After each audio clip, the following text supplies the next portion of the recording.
आज हम जिस मूवी को एक्सप्लेन करने जा रहे हैं वो है अंडर वाटर। यह फिल्म मैरियाना ट्रेंच के इमेजेस के साथ शुरू होती है। यह विश्व का सबसे गहरा समुद्री गड्ढा है।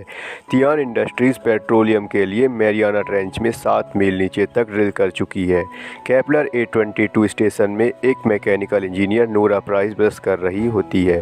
वह काफ़ी उदास दिख रही है।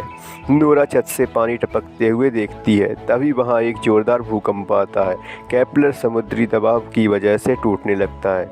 नोरा सभी को जगाने की कोशिश करती है, लेकिन केवल वह और एक अन्य वर्कर रॉड्रिगो ही उस जगह से दूसरे पोर्शन में पहुंचते हैं, जहां नोरा कंट्रोल पैनल खोलकर गेट बंद करने वाली होती है। तभी वहां अन्य क्रू मेंबर्स भी आते हुए दिखाई देते हैं।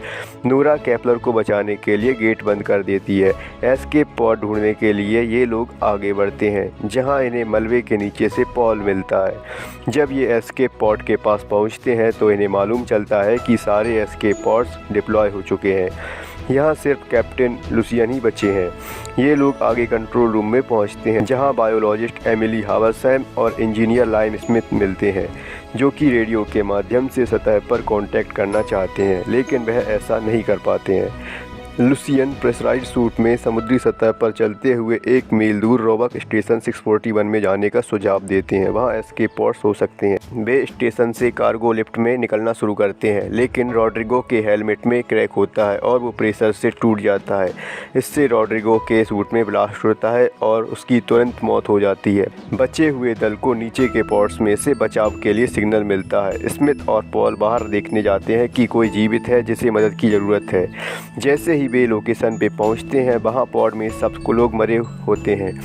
मलबे में एक लाश मिलती है। पॉल लाश की जांच करता है, जहां एक अननोन क्रीचर पॉल पर अटैक कर देता है। स्मिथ के पास एक बोल्ट गन होती है।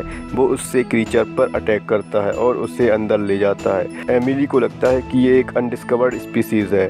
पांचों रोबक स्टेशन की ओर बढ़ते हैं, लेकिन तभी केपलर में ब्लास्ट हो जाता है और मलबे के बड़े बड़े टुकड़े गिरने लगते हैं। स्मिथ एक बड़े टुकड़े से टकरा जाता है, लेकिन नोरा और लुसियन उसे बचाते हुए अंदर ले जाते हैं। ये लोग एक एक्सेस टनल की मदद से मिड पॉइंट स्टेशन तक जाना चाहते हैं, जहां ये अपना सूट चार्ज कर सकते हैं, लेकिन इन्हें मालूम चलता है कि स्मिथ का ऑक्सीजन सोर्स मलबे की वजह से बुरी तरह से डैमेज हो चुका है।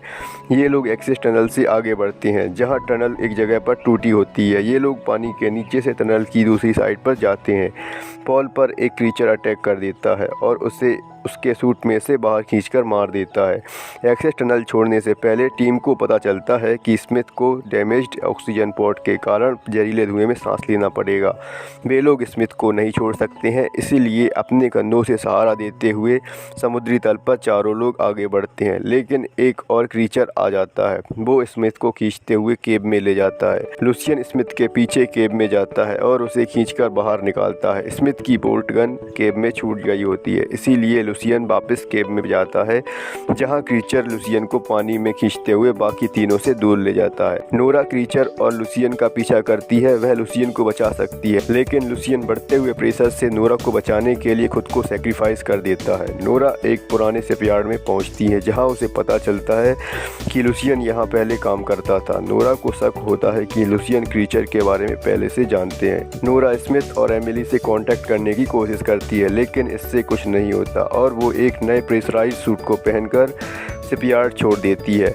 वो रोबक की ओर आगे बढ़ती है। समुद्र तल पर चलते हुए नोरा एमिली से मिलती है, जो कि स्मिथ को खींचते हुए रोबक स्टेशन की ओर बढ़ रही होती है। जब ये स्टेशन में एंटर कर रहे होते हैं तो इन्हें छत से लटके हुए क्रीचर्स के घोंसले दिखाई पड़ते हैं। ये चुपचाप आगे बढ़ते हैं, लेकिन एमिली का सूट और लो ऑक्सीजन होने की वजह से शोर करने लगता है, जिसके कारण उसमें से एक क्रीचर जाग जाता है और नोरा पर अटैक कर देता है। क्रीचर नोरा को आधे से ज़्यादा निकल जाता है। नोरा क्रीचर को गन से मार देती है और बाहर निकल जाती है। वो रोबक स्टेशन की ओर आगे बढ़ती है। तीनों एस्केप पॉड्स तक पहुंच जाते हैं, लेकिन नोरा को पता चलता है कि सिर्फ 2 पॉड्स ही काम कर रहे हैं। तीसरा पॉड डैमेज्ड है। नोरा और एमिली बीमार स्मिथ को पॉड में ले जाते हैं। यहाँ एमिली को पता चलता है कि नोरा के लिए पॉड नहीं है। वो नोरा को दूसरा पॉड लेकर जाने के लिए कहती है, लेकिन नोरा एमिली को कन्विंस करने की कोशिश करती है और फोर्सफुली उसे पॉड में बैठा देती है। दोनों पॉड डिप्लॉय हो चुके हैं। नोरा को एक विशालकाय क्रीचर दिखाई पड़ता है जो कि रॉबक पर अटैक कर रहा होता है और बाकी छोटे क्रीचर्स एस्केप पॉड्स की ओर जाते हैं। नोरा अब जानती है कि वह मरने वाली है।